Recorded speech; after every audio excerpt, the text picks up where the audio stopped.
Hello, I'm Barry from the IBM Sustainability Support Team. In this video, I'll show you how to run a tracked resource set validation in Engineering Requirements Management Doors Next. The tracked resource set, or TRS for short, is a data feed which is made available to consume by the Lifecycle Query Engine and the Link Index Provider, also known as LQE and LDX respectively. Validating the TRS feed can increase your confidence in the quality of your reports and help you troubleshoot missing, stale, or extra artifacts. It could also be used if you find skipped resources in the LQE or LDX data sources. TRS validation works by itself without accessing Lifecycle Query Engine or Link Index Provider. It compares only the actual and expected content in the TRS feed. If you notice these discrepancies, validating the TRS feed is preferred rather than performing a TRS rebase.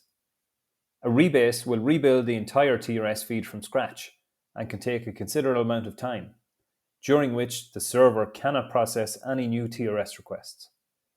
A TRS rebase should not be run unless specifically instructed to do so by IBM support.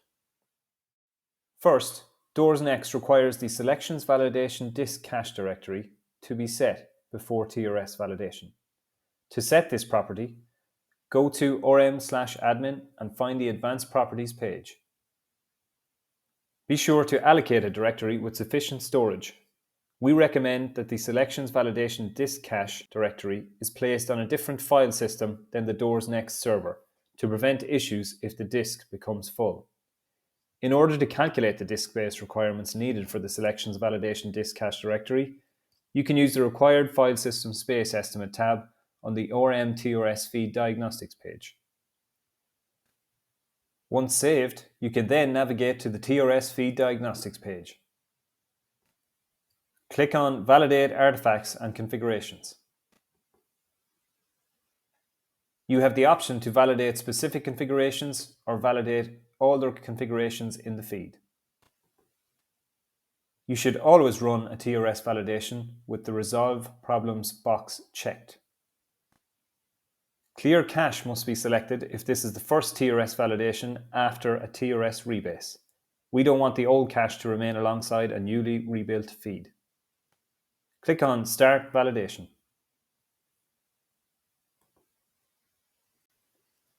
Once the validation completes, you will see a summary of the results on the TRS page. If problems are shown, please contact IBM support to help resolve them. Thank you for joining us to learn how to run a tracked resource set validation in Engineering Requirements Management Doors Next. If you need more assistance, use the links in the description to access the relevant product documentation.